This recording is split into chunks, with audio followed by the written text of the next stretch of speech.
porque eso Bien, después les va a servir muchísimo para la segunda parte del año.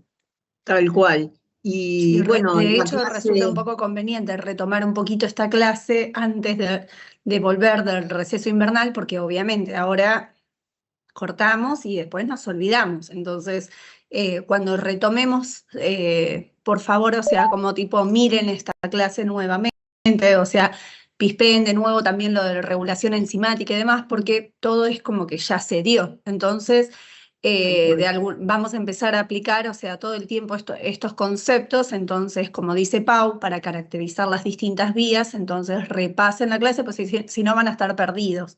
¿Sí? Así que nada, eso. ¿se escucha bien, chicas? ¿Sí se ve bien? Perfecto. Sí, Bueno, yo quería agregar una cosita a esto que ustedes están diciendo. Ya está subida la guía de trabajos prácticos de la segunda parte del año. Es tan importante como la primera, pero van a encontrar que por ahí ustedes en esta primer parte de trabajos prácticos, algunos compartíamos en este espacio y otras cosas las tenían que resolver ustedes. Siempre les decimos, traten de no dejar sin resolver, pero ahora lo que se viene es, no traten, no dejen sin resolver, porque hay puntos que van a estar en el TP, que seguramente los vamos a ver en las clases, pero que después por ahí no les aparece en el PowerPoint, y se toman como siempre, porque lo que está en el TP se evalúa también, pero van a ser fundamentales o muy importantes. O sea, ya no puedo decir, uy, este punto no lo hice, porque ya ahora todo tiene que ver, como dicen las chicas, con el metabolismo, con todo va a ser importante. Así que ya lo tienen disponible, no para que se lo pongan a realizar ahora, ni mucho menos, pero sí, por favor, vayan teniendo el material, y como dijeron las chicas recién, cuando retomemos, que es dentro de bastante, porque tenemos prácticamente un mes, estos conceptos de hoy que vamos a indicar que son importantes saber y entender, como dice Cari, ya están dados. ¿Sí? Y eso es retomar ahora, y retomando todo lo que estuvimos viendo en este cuatrimestre. Bueno, vamos a arrancar con bueno, ahí comenzamos. Bueno, vamos a empezar con termodinámica, ¿no? O sea, la termodinámica es en realidad una rama de la física y de la química. Se suele decir de la física, pero en química es una materia que, termodinámica 1 y 2, 2 años estudiando termodinámica, más todo lo que uno tenga que estudiar en otros ámbitos. Entonces realmente es una rama de la física y de la química muy importante, porque va a tener que ver con la energía, va a tener que ver con las transferencias de energía, sus transformaciones, ¿sí? Todo relacionado con energía. Y nosotros lo que vamos a hacer en la clase de hoy es ver un poquito, aplicar esta termodinámica a los sistemas vivos, ¿sí? A los procesos, a los sistemas biológicos, ¿sí? Entonces, como dice acá, ¿no? Es el estudio de los intercambios de energía, la energía, las transformaciones, los intercambios, todo lo que ocurre con relación a ella. Entonces, mi pregunta es, ¿qué saben o conocen ustedes, o qué podrían decir que es la energía? ¿Qué es esto que vamos a estudiar hoy? Ya un poco temprano para empezar preguntando, pero bueno. No tenemos tanta energía. No, pasa eso también, ¿no? En esta área a veces tenemos más el concepto social, ¿no? Que el científico de los temas energía, trabajo, potencia. ¿Qué saben ustedes? ¿Qué podrían decir que es la energía? Es lo que permite estar en movimiento, digamos. Bueno, sí, sin dudas, ¿sí? ¿Alguien más? Es parte de lo que es la energía, ¿sí? Porque hacer un movimiento es hacer algún tipo de trabajo. Y seguramente alguna vez leyeron, porque hay como una definición clásica que dice que la energía, que la energía es todo aquello que permite realizar un trabajo, ¿sí? En realidad, los físicos tienen definiciones un poco más avanzadas, pero ahora lo vamos a analizar. Y fíjense que cuando estudiamos estas transformaciones de energía, ¿sí?, siempre tenemos que decir en qué sistema estamos analizando estas transformaciones de energía. ¿Qué entienden por sistema? ¿Qué saben, qué conocen, escucharon alguna vez hablar de sistemas?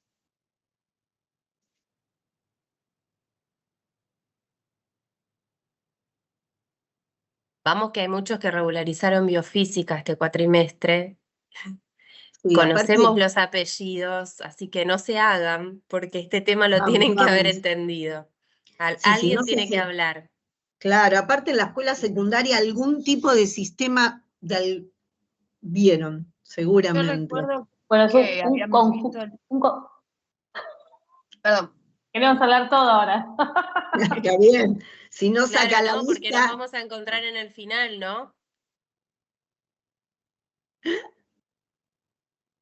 no queremos meter presión, pero... ¿Hola? yo recuerdo que estaba el sistema cerrado, el sistema abierto. Bien, Creo que había otro más. bien.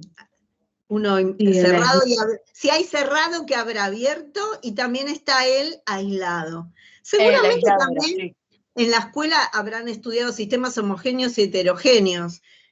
Para nuestro estudio Sí. nos interesa mucho más hablar de esto, de sistemas abiertos, cerrados o aislados. ¿Y cuándo decimos que un sistema es abierto? Que intercambia materia y energía. energía Materia y energía. ¿Con quién la intercambia? con su entorno, su alrededor. Con su entorno, exactamente. Hay intercambio de materia y de energía. Y en el caso de un sistema cerrado, Que Sucede lo intercambia opuesto que el energía, abierto. pero no ¿cómo? materia. Que Sí, como- intercambia energía, pero no materia. exactamente. Y el aislado lo dice la palabra, ¿no? Si está aislado, ¿aislado qué hará? No Ninguna se de las dos. No va a intercambia. intercambiar nada, exactamente. ¿Sí? Entonces, fíjense que definimos a un sistema como un conjunto de materia en estudio, ¿sí? Es parte del todo que aislamos para poder estudiar, ¿sí? Por ejemplo, no sé, yo quiero estudiar una determinada reacción química, primera etapa de la glucólisis, o como decíamos, las enzimas. Se pone una cantidad de sustrato, una cantidad de enzima, se dejaba constante la temperatura, la presión, bueno. Entonces, mi sistema en ese caso es donde voy a poner ese sustrato, donde voy a agregar enzima y donde voy a ir midiendo la actividad enzimática. O sea que siempre tengo que aislar del todo una parte para poder estudiar. Y obviamente lo que rodea a ese sistema, como ustedes dicen, es el entorno, que en conjunto forman lo que conocemos como universo. Bien, y acá aparece esto de los sistemas, ¿no? A mí me gusta a veces poner como ejemplo que un sistema abierto es como si ahora nosotros tuviéramos una tacita con café. ¿Sí? Tengo la tacita, me traje acá un tecito, un cafecito, ese café, ¿qué le va a pasar? Se va a enfriar, ¿no es cierto? O sea, va a intercambiar energía con el entorno o con el medio ambiente. No sé, me lo traje a 90 grados y se va a enfriar hasta llegar a temperatura ambiente. Tiene que haber un equilibrio, ¿sí?, térmico. Se va a enfriar hasta llegar a la temperatura ambiente que hay acá en el lugar donde estoy.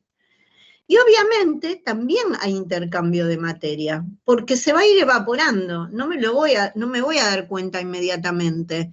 Pero si yo esa tacita la dejara acá arriba del escritorio donde ahora estoy, y vengo mañana, voy a tener menos. Y si vengo dentro de una semana, no voy a tener nada, ¿sí? Porque se fue evaporando. Me va a quedar obviamente un residuo relacionado con el té, el café o con lo que me haya preparado. Pero básicamente todo lo que era el agua se va a evaporar. Entonces, eso es un sistema abierto. Pero, ¿sí?, vamos a ver que en los sistemas vivos es un poco más complejo ser un sistema abierto. Si yo ese mismo cafecito lo tapara, ¿sí? Como cuando compramos enfrente de la facu o en el buffet y nos dan con la tapita, ¿qué les parece? ¿Se va a enfriar? Sí. Obviamente, pero ¿se va a perder contenido si está tapado? No. No, porque por más que quiera evaporarse, cuando eso tome contacto, ese vapor con la tapa, va a condensar y va a quedar el contenido. Entonces, va a ser un sistema cerrado. Va a haber un intercambio de energía, porque como decimos, claramente se va a enfriar, pero el contenido se va a mantener, ¿sí? Porque el tipo de recipiente va a impedir que se evapore el agua. En cambio, los sistemas aislados, ahí tendríamos que pensar en un termo. Sabemos que a la larga se va a enfriar, pero es lo más parecido como ejemplo que podemos pensar. Ni se va a evaporar el contenido y vamos a pensar que por lo menos durante un tiempo, el tiempo de la clase, lo voy a considerar aislado porque no se va a enfriar. Bien, pero acá nos pregunta, ¿qué pasa con las células? Dentro de esta descripción que hicimos de un sistema abierto, aislado y cerrado, ¿a qué sistema pertenece una célula?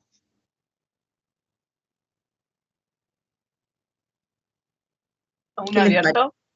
Exactamente, a un sistema abierto. Yo como tengo ya la presentación en este formato ya se los marca, ¿no?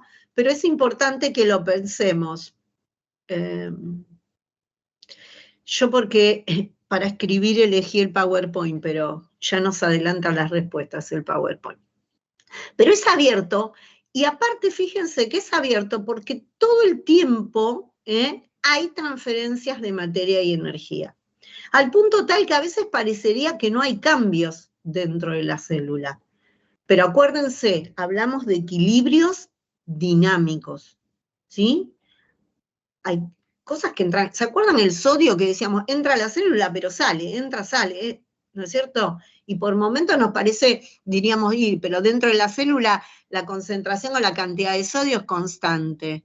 Claro, pero es constante, pero no es porque se quedó en esa cantidad, porque está una bomba de sodio-potasio que todo el tiempo está sacando sodio y a su vez está entrando sodio por otro lugar de la célula. Entonces, eso es lo que tenemos que pensar que pasa con las células. Son equilibrios dinámicos, ¿sí? Dinámicos, porque eso va a hacer que la termodinámica se cumpla con algunas salvedades, ¿sí? Porque la termodinámica es una ciencia que se aplica y que se cumple en los sistemas cerrados. En los sistemas abiertos y en los sistemas aislados también, ¿no? Pero en los sistemas abiertos, como la célula, ¿sí? Vamos a ver que ocurren algunas cosas que parecerían contradecir las leyes de la termodinámica. ¿Hasta acá cómo vamos? Bien, profe. Bien, profe. Bien. Bien, bien. Bueno, bien. Bueno, acá encontramos la definición clásica de energía, ¿no? Es la capacidad de un sistema para realizar un trabajo. Como hoy dijo la compañera, y por ahí es algo, porque encima no es una cosa material, de hecho los físicos dicen que la energía es un ente, ¿sí? Pero que nos permite, por ejemplo, el movimiento, que es un tipo de trabajo. Y fíjense que cuando hablamos de la energía de un sistema, vamos a hablar de energía interna, o sea, de la energía interna de un sistema que está compuesta por cinética y por energía potencial. Cuando decimos energía cinética, ¿con qué pueden asociar esta palabra? Cinética. Esto sí con el movimiento. Con movimiento. Y cuando decimos potencial,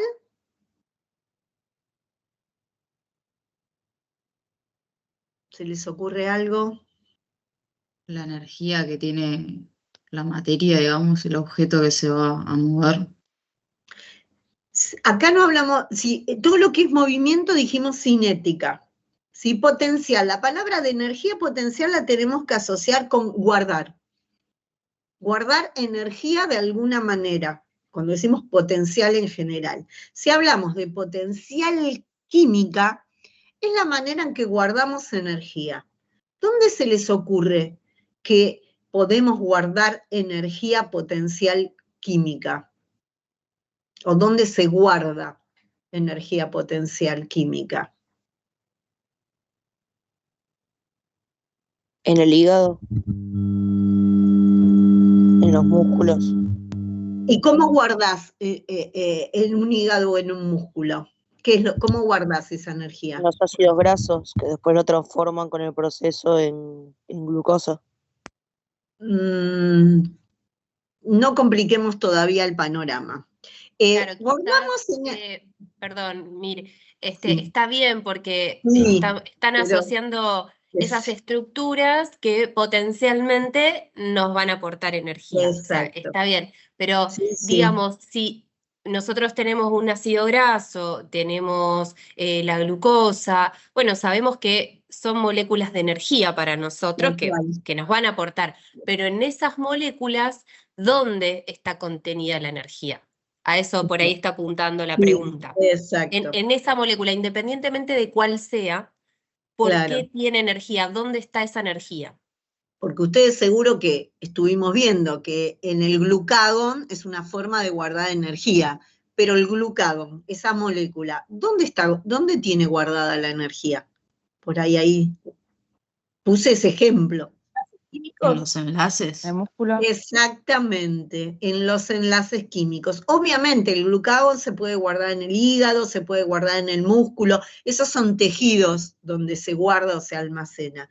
Pero las moléculas, ¿sí?, guardan energía como energía potencial química en los enlaces químicos. Por ejemplo, si ustedes compran un alfajor, vieron que nos dice, aporta tantas kilocalorías o kilojoule. Bueno, esa energía que te aporta ese alfajor, ¿dónde la tenía el alfajor guardada? Para que cuando yo me lo coma me esté aportando esas energías. ¿Se entiende? ¿Dónde está el alfajor? ¿Dónde tenía el alfajor guardada esa energía? Esas kilocalorías que me va a aportar cuando me lo coma. En el azúcar, o sea, en los ingredientes.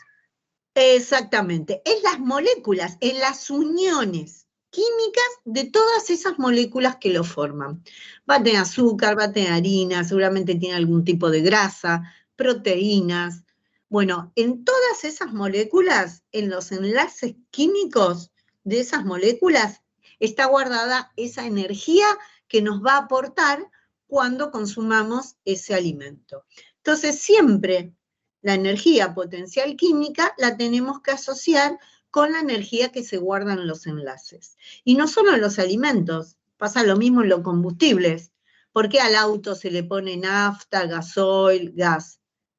¿Sí? ¿Dónde está la energía guardada? En los enlaces químicos de esos combustibles. Los alimentos son los combustibles nuestros, ¿sí? En los vehículos, en las máquinas, en los motores, tendrán otro tipo de combustibles.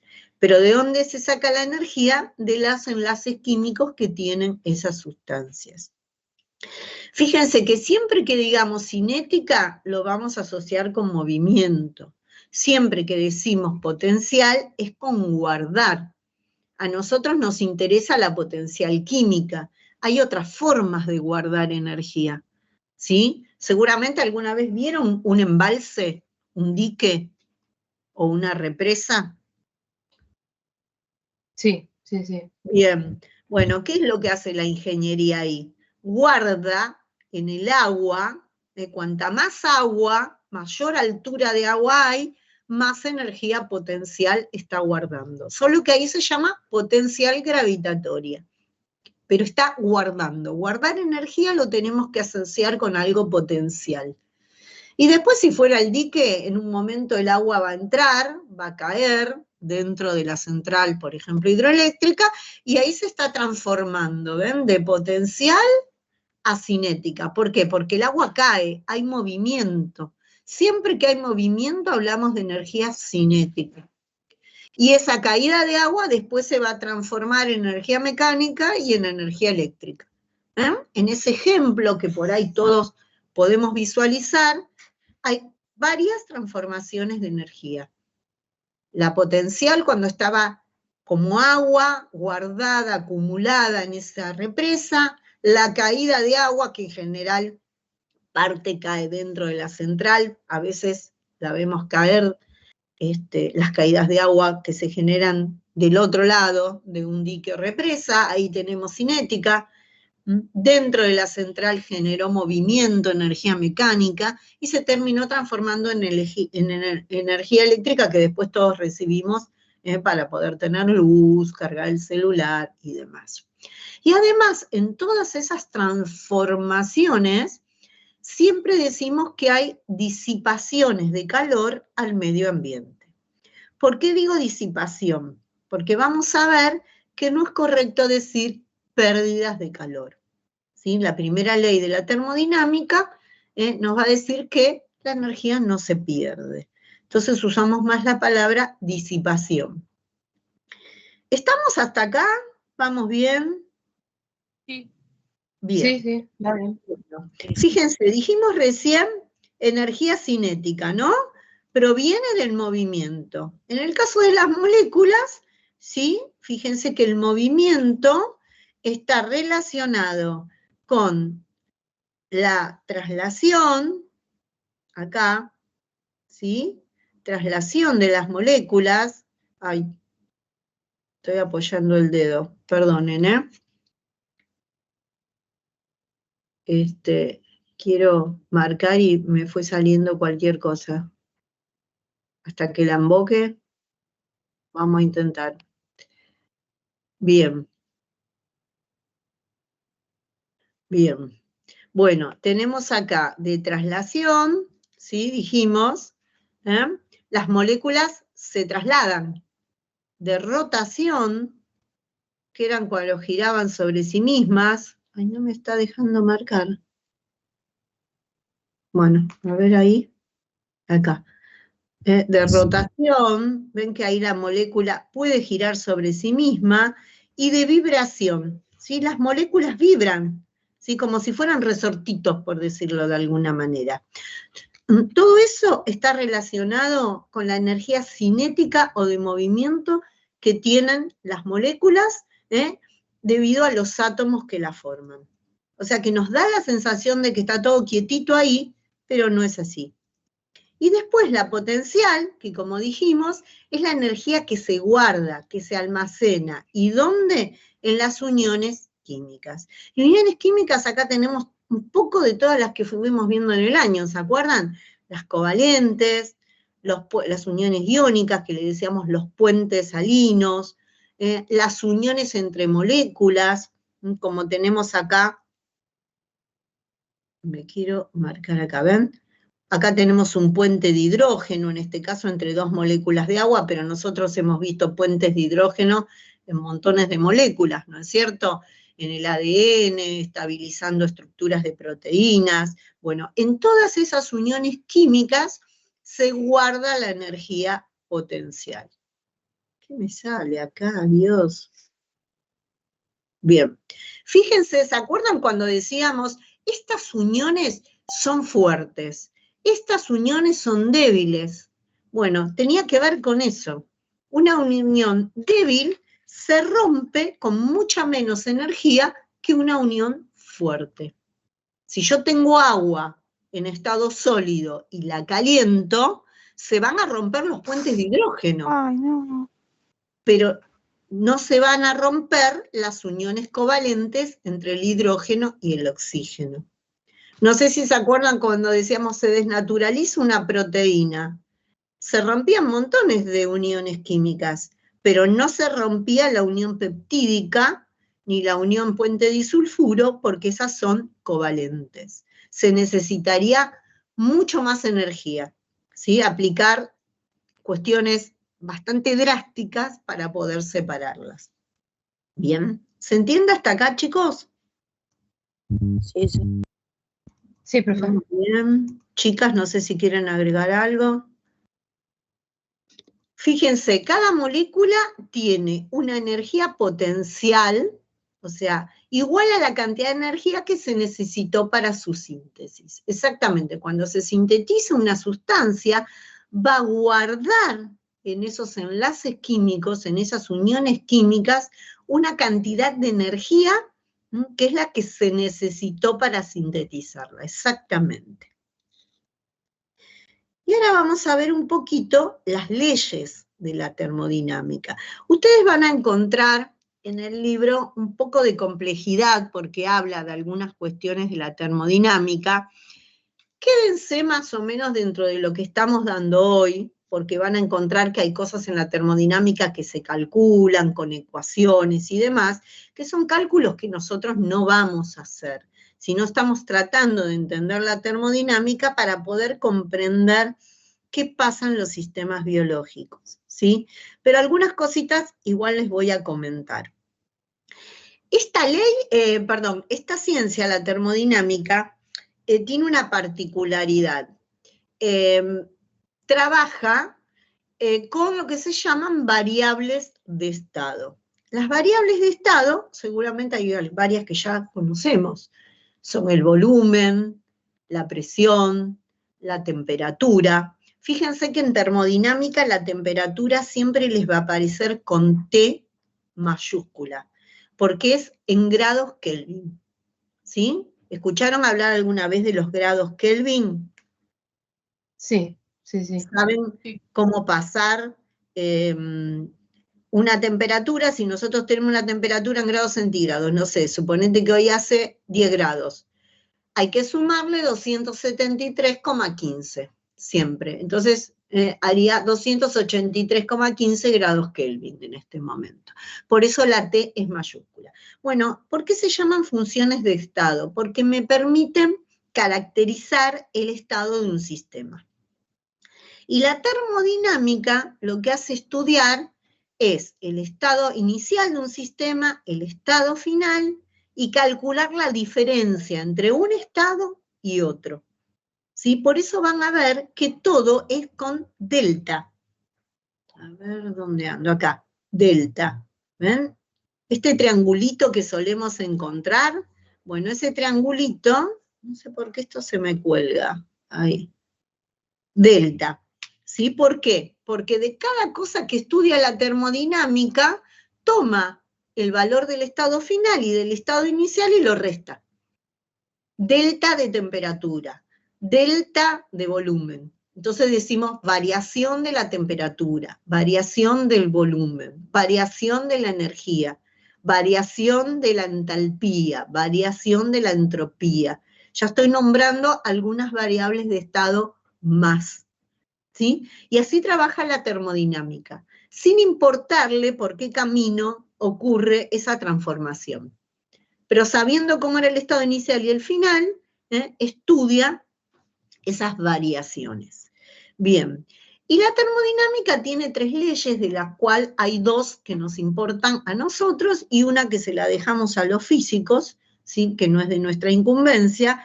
Y la primera ley o principio de la termodinámica nos dice la energía total del universo permanece constante. No se crea ni se destruye. Seguramente alguna vez lo escucharon como principio de conservación de la energía. Que dice la energía no se pierde, ni no se crea, ni se destruye, solo se transforma. Es otra manera de decirlo. ¿Sí? Entonces, en base a esto es lo que yo les decía. En toda transformación química hay una parte de la energía que se disipa como calor.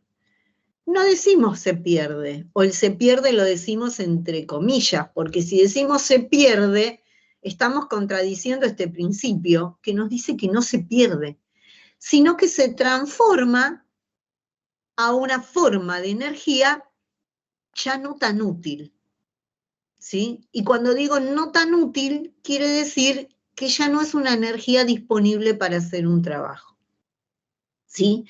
El calor es una forma de energía que se pierde, entre comillas, en todas las transformaciones químicas. Una parte se disipa como calor. Y de ese calor es una forma de energía que se le dice degradada, no útil. Es muy difícil, o es mucho más difícil, obtener un trabajo útil a partir de calor. ¿Sí?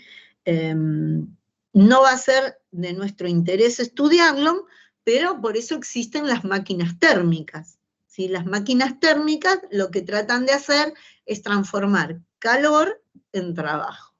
¿Sí? Se ha logrado, hay montones de máquinas térmicas, no nos interesa a nivel biológico, pero hasta inclusive las máquinas térmicas tienen una eficiencia de un 60-65%, no más.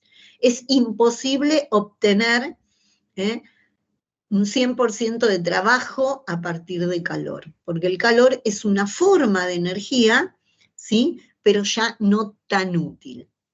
¿Sí? Pero este principio no nos permite decir que se pierde, sino que hay transformaciones de energía que, vamos a ver, ya no son tan útiles.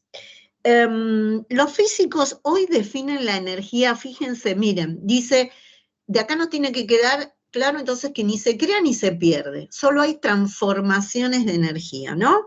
Entonces, los físicos hoy a la energía la definen así, como un ente, como un algo, ¿sí?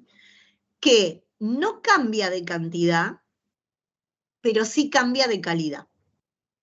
Ellos dicen, es un ente que no se modifica cuantitativamente, o sea, no se modifica en cantidad, pero sí cualitativamente, porque se modifica en calidad. ¿Sí? Esa es la definición más ajustada que tienen los físicos, pero es lo mismo, estamos diciendo exactamente lo mismo. Ahora, claro, es un ente, porque en realidad es un algo, decimos yo. Tu misterioso alguien, parece la canción de Miranda, es un algo, un ente. Bien, ¿hasta acá cómo vamos? Bien, Bien, profe, muy claro. Bien. Perfecto.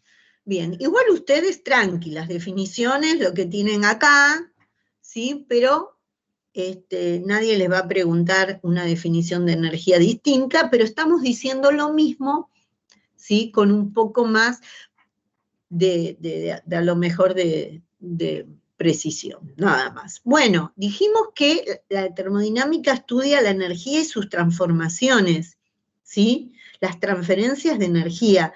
Y miren acá, tenemos montones, ¿sí? Por empezar, miren, ¿qué tenemos sobre la izquierda abajo? El sol y las plantas. ¿Qué pasa ahí? ¿Qué está ocurriendo? La ¿Para qué? fotosíntesis. Exactamente, la fotosíntesis, ¿sí? Ahí, no quería escribir algo y no tengo lugar en la diapo, está toda llena. Bueno, ahí fíjense que las plantas a partir de dos sustancias inorgánicas, ¿sí? ¿Qué necesita la planta para hacer fotosíntesis? Que saben, si no saben, no se preocupen. ¿Qué les parece que necesita una planta para hacer fotosíntesis?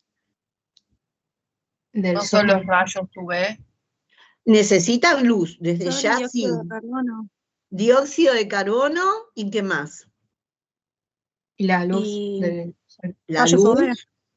¿Y qué más? Aparte de dióxido de carbono. Oxígeno, No, Agua. porque ¿no? ay, a ver si puedo escribir acá chiquitito. Oh, se me va. ¿Por qué se me va? Ahí acá. Dióxido de carbono.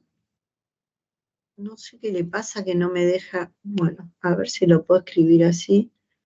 Voy a tener que abrir después, me parece, Quería escribir con el lápiz, pero no Igual me deja. se entiende, mire, lo que estás, o sea, se lee lo que pones. Sí, lo que pasa es que quería escribir sobre el lápiz, con el lápiz, y no con este lápiz.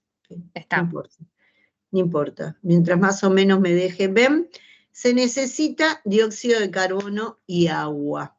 Se necesitan 6 moléculas de cada una.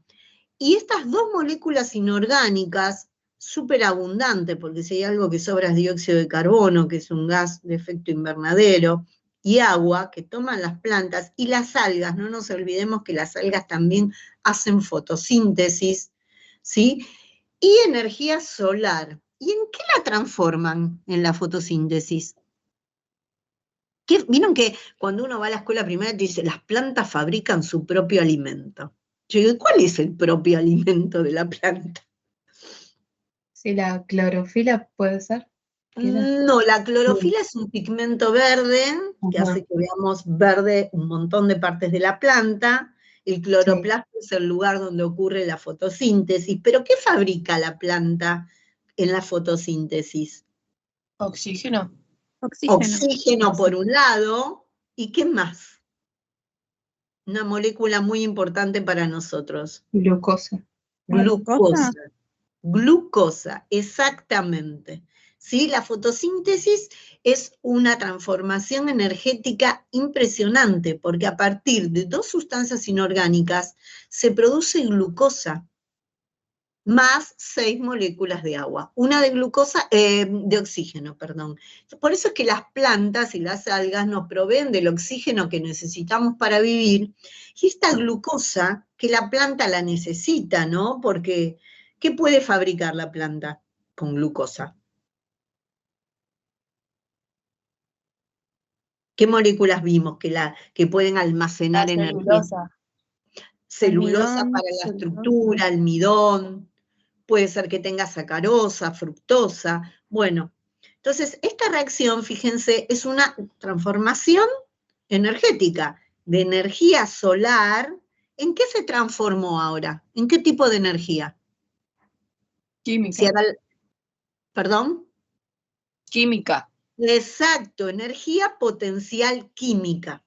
Energía potencial química. Ven que acá aparece una flechita, ay, que tengo una curita en el dedo encima, entonces no me deja, esperen, la voy a sacar de acá, a ver si así me deja marcar, porque no sé por qué. Acá, ¿ven? Dice, de luminosa a química. ¿Ven?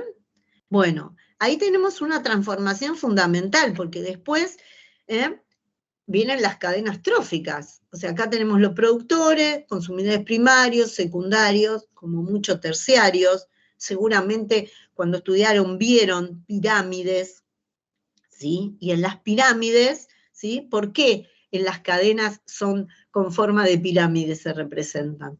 Porque la energía también se va disipando al medio, como formas no utilizables. Por eso llega un momento que la transferencia de energía llega hasta ahí, hasta un consumidor terciario, no más, y en algunas cadenas. Bien, y acá podemos ver otras transformaciones, ¿ven? Esa energía química, como decíamos, tenemos guardada en nuestras moléculas, nos puede dar energía para el impulso nervioso, ¿sí? Nosotros guardamos como energía potencial, la recibimos a través de los alimentos, esa energía potencial la usamos para todo, para movernos, para hablar, para que nuestras células puedan transmitir un impulso nervioso, para que haya pasaje de sustancias a través de las membranas, y siempre vamos a ver que hay disipaciones como calor, que es una forma de energía, pero menos útil. Si nos pasamos a la segunda ley, fíjense, yo les dije que la termodinámica trabaja, ¿sí?, con diferencias de temperatura, diferencias de volumen, diferencias de presión. A veces esas diferencias son cero, porque hay cosas que se van a mantener constantes en las transformaciones. Por ejemplo, en las transformaciones que ocurren en nuestro organismo, nosotros estamos a una presión constante, a la que estamos respirando, y estamos a una temperatura constante, la temperatura que tenemos cada uno de nosotros en este momento. Entonces, por ejemplo, esas dos cosas no están variando, son constantes en este momento en todas las transformaciones que estén ocurriendo en nuestro organismo. Entonces, yo les decía que van a encontrar en la termodinámica otras variables de estado. Por ejemplo, la entalpía, ¿sí? Nosotros no le vamos a dar mucha bolilla a esto, la van a encontrar como H, en realidad como delta H, ¿sí? Pero bueno, no se las quiero dejar ahí tampoco como diciendo no nos importa, ¿sí? Por ejemplo, claro, les importa más a los sistemas físicos o químicos, y no tanto por ahí a los sistemas biológicos. Pero para darles un ejemplo que sepan lo que es, si yo tengo un cubito, ¿sí?, un bloquecito de hielo, y lo dejo acá al lado mío, al rato, ¿qué le va a pasar a ese hielo? Se va a derretir. Se va a derretir. Y no sé si lo saben, o si alguna vez hicieron esta experiencia, si yo le tomo la temperatura al hielo, vamos a suponer que lo tengo a 0 grado, ¿sí?, se va a derretir hasta que tenga toda el agua fundida. Bueno, el agua va a estar a 0 grado. Recién cuando todo el hielo se haya transformado en agua líquida, va a empezar a subir la temperatura. Entonces, siempre que ocurre un cambio de estado, la temperatura se mantiene constante, ¿sí? Claramente, ¿qué les parece? ¿Recibió energía del entorno ese hielo para poder derretirse? Sí. Claro, tuvo que absorber energía del medio ambiente. Sin embargo, la temperatura no aumentó, ¿sí? Por eso se llama entalpía de cambio de estado. En este caso, entalpía de fusión. Es una cantidad de calor que sirvió simplemente para que cambie de estado. Entonces, todas las transformaciones de energía que ocurren a presión y temperatura constante se llaman entalpía. Simplemente porque ustedes la van a encontrar en el desarrollo de la bibliografía. Nosotros vamos a hacer foco en otra función de estado que la van a encontrar como S o delta S, y es la entropía. ¿Sí? ¿Y qué es la entropía? Bueno, es algo que define esta segunda ley o principio de la termodinámica. ¿Sí? Es una forma de energía degradada, ¿sí?, que no va a ser útil para realizar trabajo. Fíjense, dice, la entropía o desorden del universo siempre aumenta. Cuando un sistema se ordena, el entorno se desordena. Obviamente estamos hablando en términos energéticos, ¿no? Siempre ir del orden al desorden es fácil.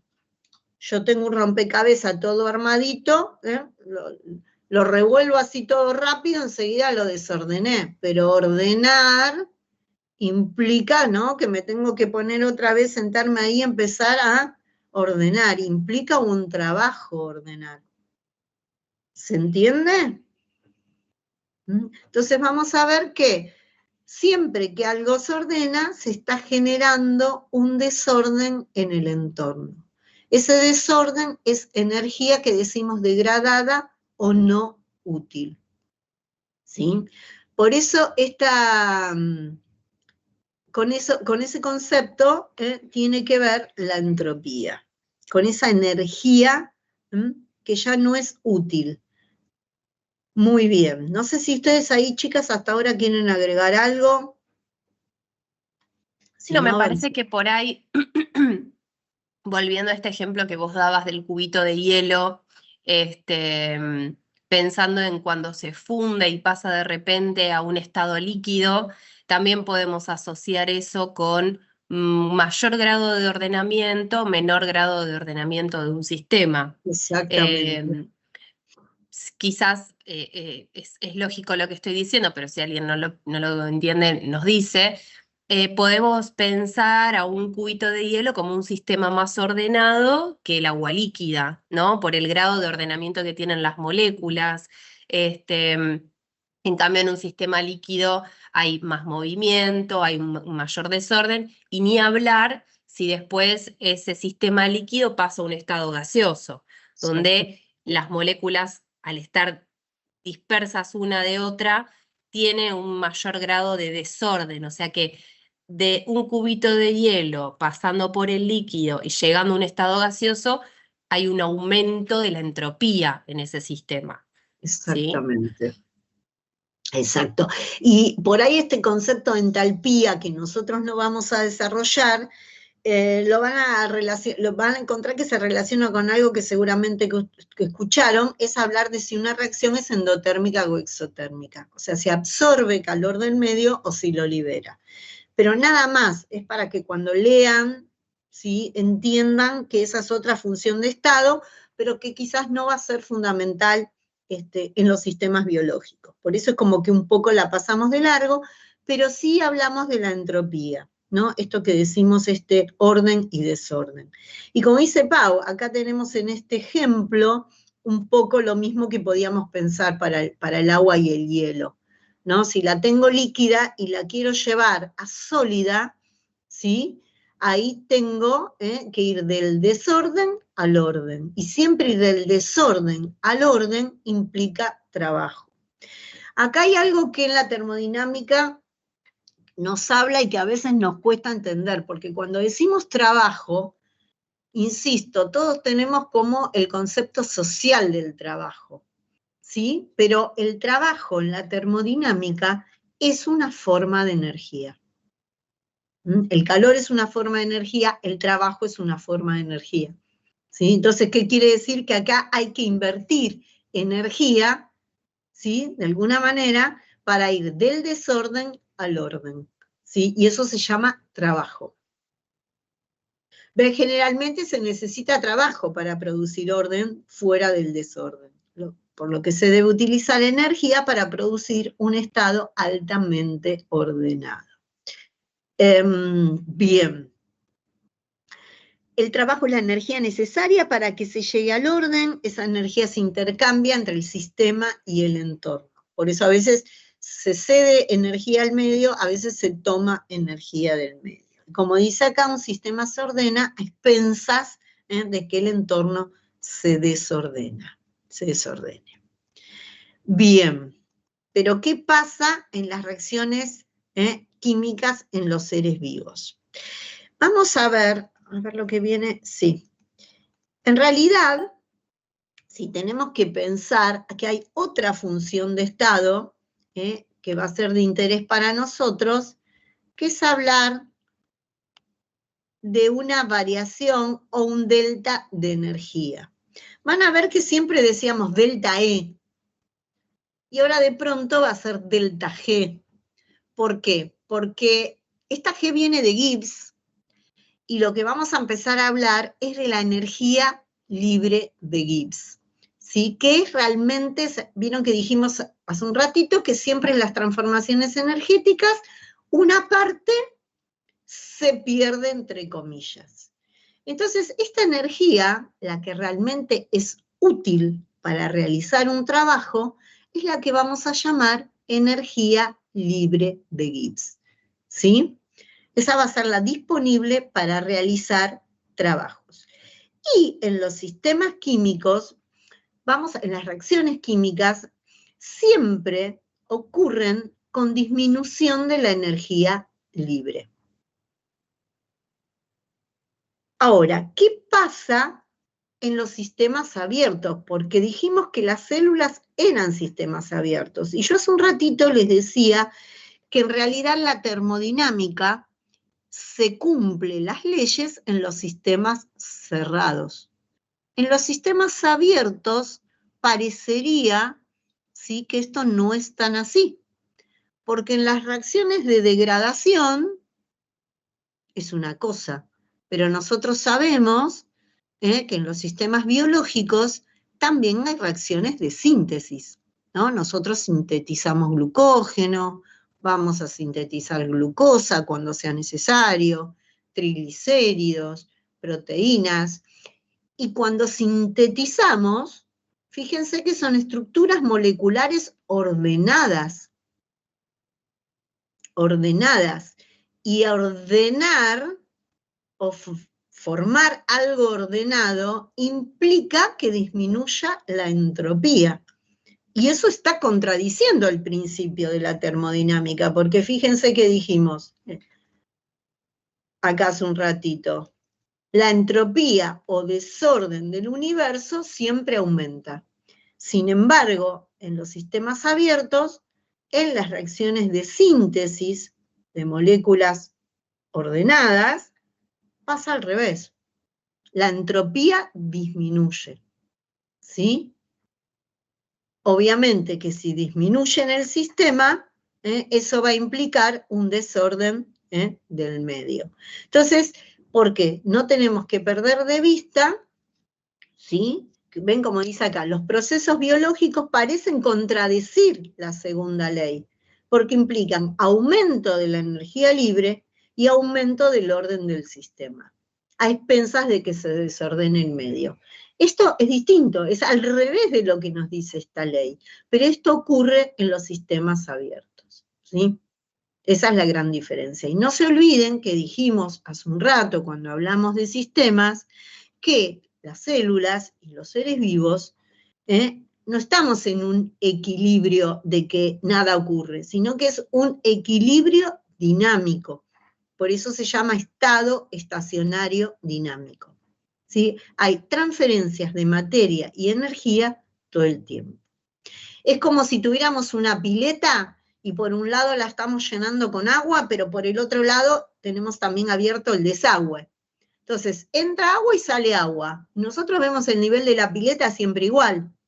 Sin embargo, está entrando agua y está saliendo agua. Eso sería un estado estacionario dinámico. ¿Se entiende, chicos? Sí, sí, profe. Bien. Mir, ¿puedo agregar algo? Sí, obvio, Pau. Bien. Estos temas a veces a mí me da la sensación que cuesta transmitir a veces lo que uno tiene en mente, ¿no? Porque es complejo. Por un lado, en este concepto de que somos un estado estacionario dinámico, a veces lo podemos entender para poder trasladarlo a nuestro propio organismo. Yo a veces doy el ejemplo de la volemia, ¿sí? La volemia es la cantidad total de líquido que circula en sangre, ¿no es cierto? Que se estima que depende de acuerdo a nuestro peso. Pero la volemia es uno de los parámetros de nuestro medio interno que se mantienen constantes. O sea, se supone que se tiene siempre la misma cantidad de líquido dando vuelta en el sistema circulatorio, ¿sí? Sin embargo, no sé, yo desde lo que va de la mañana ya me tomé casi una pava de mate. O sea que ingresó líquido a mi organismo y ese líquido se absorbió. Y por lo tanto mi volemia seguramente aumentó después de haber tomado tanta cantidad de... Pero ¿cómo para que al final del día la volemia vuelva a su valor normal? ¿Qué hace mi organismo para regular eso? ¿Qué generamos para devolver el líquido a la normalidad?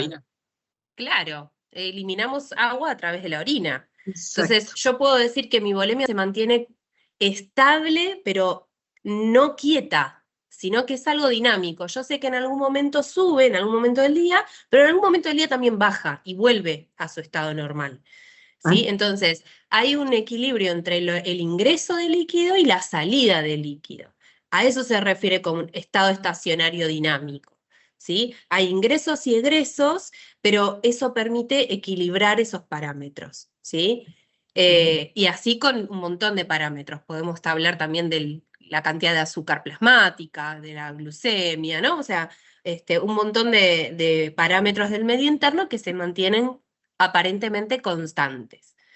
Claro, constante no quiere decir que no cambia, sino constante porque están estos flujos de entrada y salida. Exacto.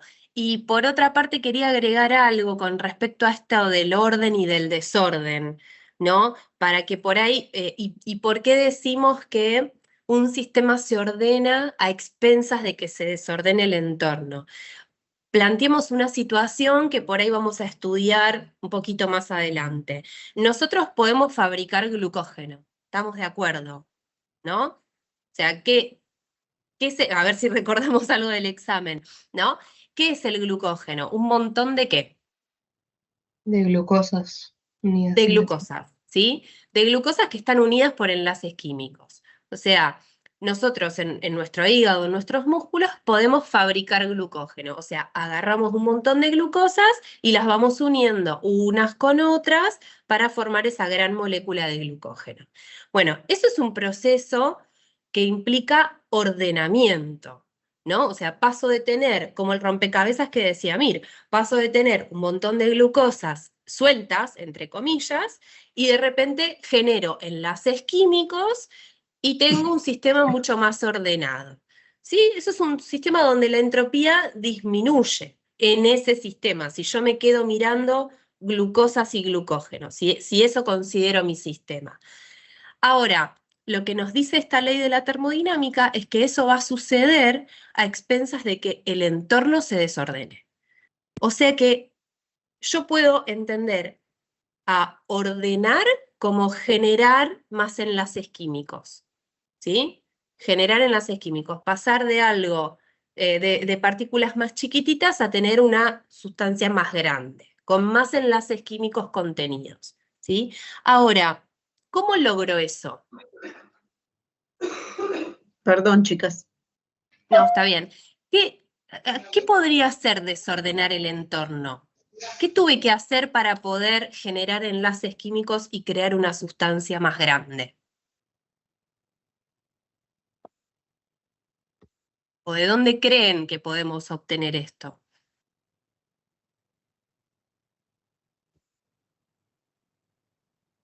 Digamos, ¿qué se necesita para sintetizar algo? Sintetizar glucógeno, sintetizar glucosa, sintetizar triglicéridos, ácidos grasos. ¿Qué necesito yo para sintetizar? Energía, justamente. Bien, ¿y de dónde va a venir esa energía? ¿O de qué molécula piensan que podemos obtener esa energía? Y del ATP, se me ocurre.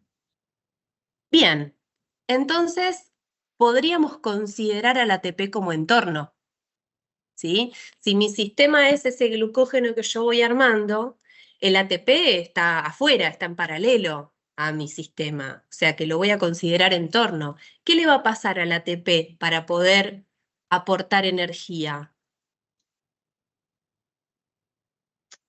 Se rompe, libera. Se rompe.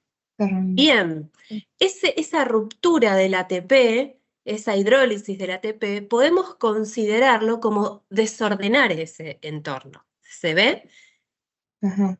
Eso es lo que vamos a tratar de, digamos, vamos a tratar de trasladar esta segunda ley de la termodinámica en este tipo de vías o reacciones. Cuando yo necesito crear enlaces químicos, generar sustancias más grandes, ordenar sistemas, lo voy a hacer a expensas de ir rompiendo ATP en el entorno, ¿sí? Entonces, ¿yo puedo generar glucógeno? Sí, pero para eso vas a tener que romper ATP, ¿sí? ¿Se entiende ahora un poco lo que quiere decir? Profe, la ruptura de enlace de ATP sería el desorden. Eso está queriendo decir. El desorden. Claro, el desorden del entorno, que tiene que ser suficiente para yo poder obtener energía y generar enlaces nuevos. Siempre va a estar pasando lo mismo, ¿sí? No, digamos, ordenar un sistema ¿es posible? Sí, pero no es gratis. Vas a tener que desordenar el entorno. Bien. Ok. Bien.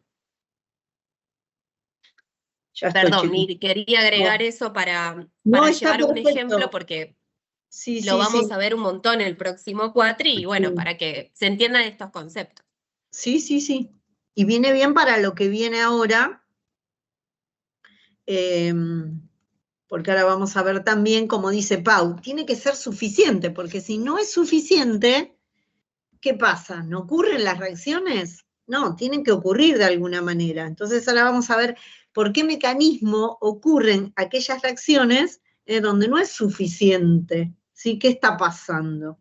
Entonces fíjense que, como decíamos hasta recién, disculpen que yo me tuve que resolver ahí una problemita en el camino, la energía cambia, como dijimos, en una transformación química, ¿no? Se van a romper enlaces y se van a generar nuevos enlaces. Eso ya lo sabemos, porque reactivos, productos. Ya hemos hablado de esto, inclusive cuando hablamos de enzimas, que dijimos que las cosas no andaban reaccionando solas por la vida, sino que tienen que encontrarse, las moléculas tienen que moverse, ganar esa energía de vibración, de rotación, encontrarse, colisionar para que pueda haber formación de nuevos enlaces.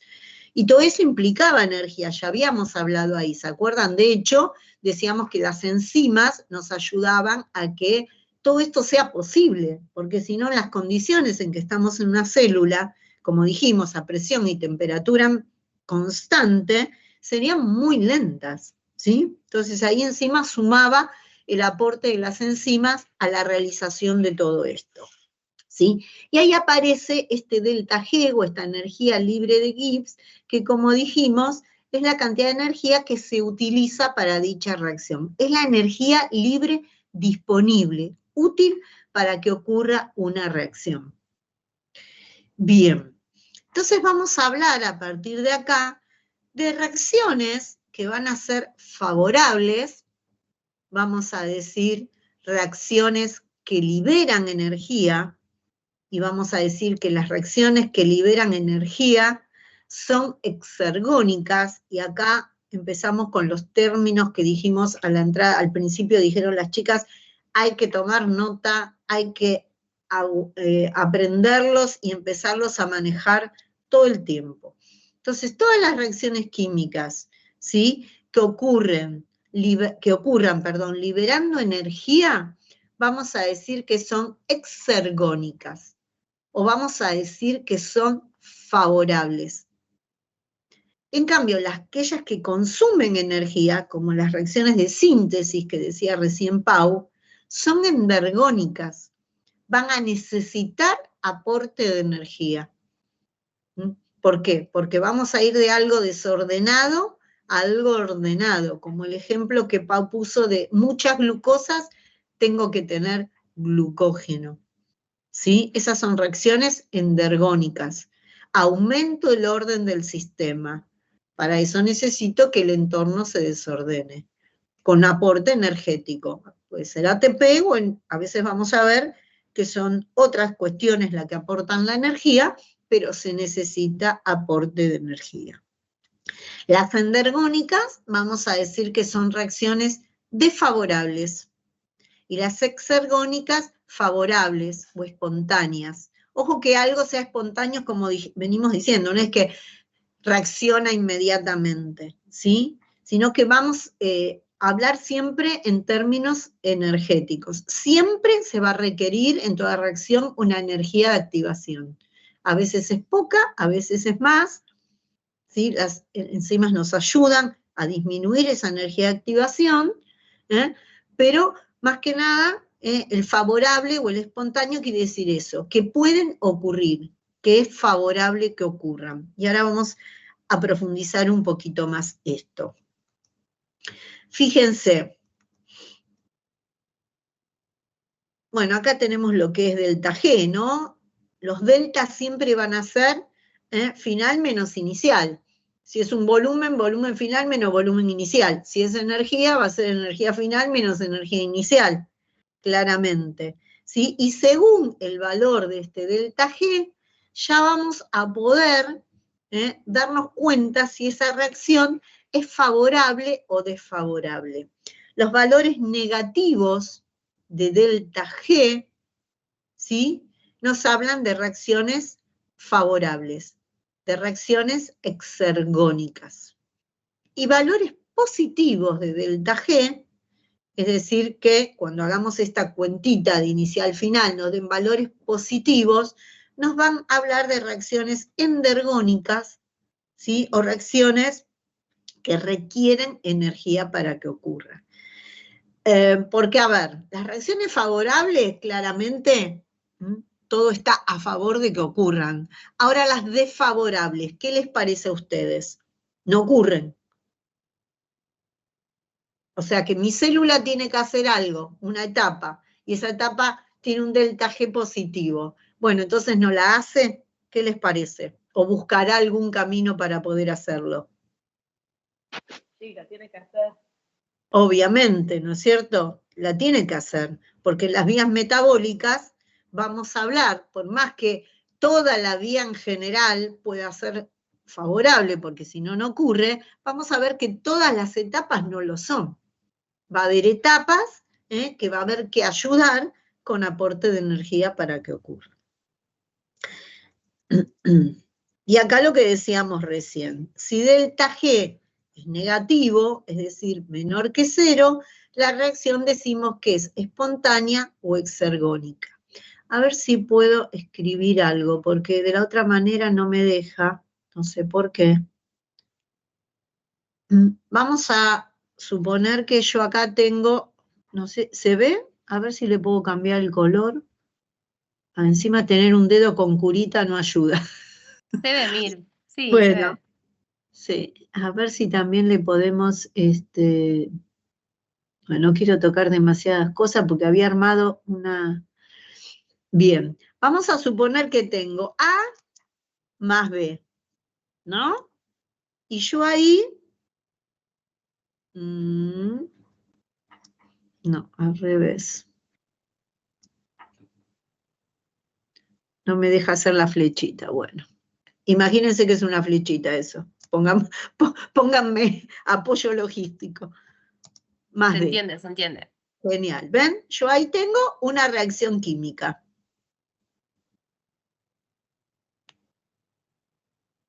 Pero, ¿por qué se pone caprichoso? Quiero cambiar. Porque escribir no me está dejando con el lapicito, no sé por qué. Bueno, ahí la pude ampliar un poquito. Pero la quiero correr y no me deja. Bueno. Ahí está. Ay, no, me está poniendo otra, no. Perdón. Disculpen. Bien, ahí está. ¿Qué quiere decir esto? Miren, si delta G es menor que 0, la reacción es espontánea y exergónica. Y se desplaza y aparece una flechita para la derecha. Bueno, ¿ven? Acá tenemos una reacción química. A más B son los reactivos, C y D son los productos de la reacción. ¿Qué quiere decir que se desplaza hacia la derecha? Quiere decir que se desplaza hacia la formación de productos. ¿Sí? Entonces, esta reacción es favorable, es espontánea, ¿sí? Los productos de la reacción tienen menos energía que los reactivos. Entonces, es favorable, ocurre y se desplaza hacia la derecha, decimos. Entonces, ¿qué es hacia la derecha? Hacia la formación de productos. Cuando una reacción tiene un delta G positivo, es decir, mayor que 0, ¿por qué decimos que no es favorable o se desplaza hacia la izquierda? Y porque se está desplazando hacia la formación de los reactivos. Se me quedan los reactivos ahí, no se me forman los productos. Es más estable, tienen más energía los reactivos, y si a esto no le doy un empujón, no se me van a formar los productos deseables. ¿Se entiende qué es esto entonces? ¿Hacia dónde se desplaza? O hacia la formación de productos o hacia la formación de reactivos. O me quedan los reactivos como están. En general, las reacciones muchas veces son reversibles, o sea, pueden ocurrir hacia un lado y hacia el otro. Por eso decimos, o ocurren hacia la formación de productos o hacia la formación de reactivos. Pero también vamos a ver que hay reacciones que son irreversibles. ¿Sí? A esas hay que darle un empujón para que ocurran, un aporte de energía, ¿sí? Del medio para que ocurran. ¿Se entiende, chicos? ¿Estamos bien? Sí, profe, una consulta nomás. Entonces, Sí. que sea espontánea o desfavorable tiene que ver con que se formen los productos o que queden los reactivos. ¿Eso vendría a ser? ¿O Claro, tiene que ver con la energía utilizada? que tiene que No. ver con la energía, obviamente, Sí, exactamente. sí. Fíjate, mira, ahora quizás en este gráfico que ahora viene, ¿no? Vamos a ver, bueno, esto ya lo dijimos. ¿Se acuerdan estos gráficos que los vimos cuando analizamos enzimas? Sí. Bueno, fíjense, esta reacción es una reacción, no, tener la curita en el dedo claramente hace que no tenga sensibilidad, ¿no? Entonces voy a cambiar de dedo, si no voy a hacer un desastre. ¿Ven? Miren esta reacción, tiene un delta G menor que 0. En teoría, aprendimos recién que es una reacción favorable, espontánea, y desde el punto de vista energético, delta G menor a 0, ¿qué decíamos? ¿Endergónica o exergónica? Exergónica. Energónica. Delta G menor a 0. Alguien dijo bien y alguien no. ¿Con cuál nos quedamos? Exergónica. Es decir, libera energía. Fíjense, los productos tienen menos energía. Si yo acá pusiera un valor, no sé, vamos a suponer que digo, acá el valor es 1, por poner cualquier valor. Y miren los sustratos o reactivos de la reacción. No sé, vamos a suponer que tienen 4. Si yo hago el delta G, que siempre es final menos inicial, va a ser 1 menos, ay, no me escribe el menos 3. ¿Cuánto me va a dar esto? 1 menos 3. Menos 3. 1 menos 4. 4, perdón, 1 menos 4. ¿Cuánto me va a dar? Menos 3. Menos 3. ¿Ven? El delta G es negativo, menor que 0, menos 3. Esta reacción es favorable. ¿Por qué? Porque estos productos son más estables tener productos que reactivos. ¿Ven? Los productos tienen menos energía, por lo cual son más estables. Por supuesto, fíjense que siempre hay energías de activación. Eso no nos podemos olvidar. En estas reacciones, fíjense la energía de activación. Se requiere mucho para preparar esas moléculas para que ocurra. Fíjense acá, los productos tienen menos energía, perdón, tienen más energía que los sustratos. Si ahora hiciéramos la cuenta, vamos a suponer que esto es un 3, y acá esto es un 1, final menos inicial es 3 menos 1, 2. ¿Ven? Me da un delta G mayor que 0. Es mucho más estable tener estos reactivos o sustratos que tener los productos. Siempre lo que tiene menos energía es lo más estable. Entonces, esta reacción, al ser un delta G mayor de 0, es desfavorable, y ¿cómo vamos a decir? ¿Es endergónica o es exergónica? Endergónica. Endergónica. Se necesita aporte de energía.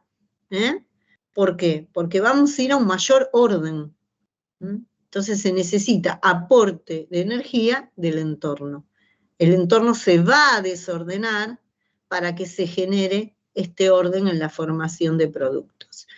Entonces acá, fíjense, decimos que se desplazó hacia acá, como decía la flechita antes, en cambio acá la reacción se desplazó hacia los productos, hacia los sustratos. Digo una cosa, pienso una cosa y digo otra. ¿Se entiende? ¿O vamos de vuelta? ¿O agregamos? No, sí. Ahora se entendió mejor. Gracias. Agrego algo, Mir. Sí.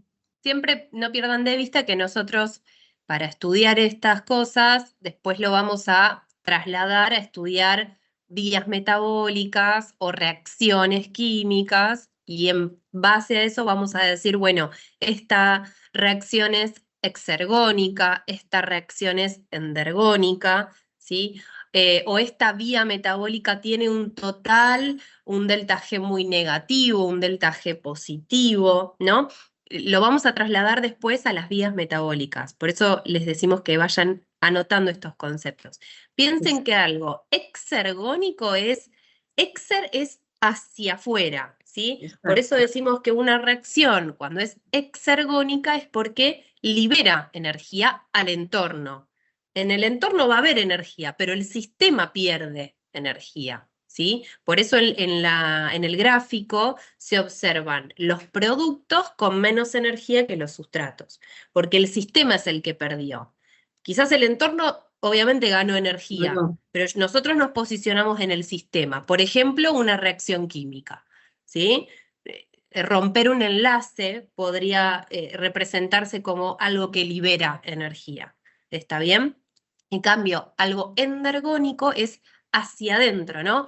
Es una reacción que absorbe energía del entorno. El entorno se está desordenando, absorbe energía y finalmente el sistema se queda con más energía que al principio. ¿Sí? Entonces, piensen también en esto, en cómo serán las reacciones o ejemplos de reacciones que sean exergónicas o endergónicas. ¿Bien? Después Bien. lo trasladamos. Bueno, si quieren que acá hagamos un cortecito antes de explicar reacciones acopladas y Sí, creo demás, que sí. me parece que... Dale, Mir. Igual voy a dejar de compartir a ver si pongo el PowerPoint. Bien. A ver si en el Power te deja sí, me escribir deja después. escribir mejor. Bien. Bien, bien. Bueno. Bueno, ¿cuánto hacemos, Mir? ¿15 minutos más o Dale, menos? sí, así tenemos tiempo de calentar agüita, de tomar agua. Sí, ahí va. Ahí va. Entonces, y 35 menos 20. Menos 20, menos cuarto, con toda la furia estamos arrancando, porque tampoco es tan largo, pero son conceptos importantes y que a veces cuesta un poquito también ir asimilando, así que vamos tranquilos. hacemos, espérate, porque son y 35, hacemos menos 10.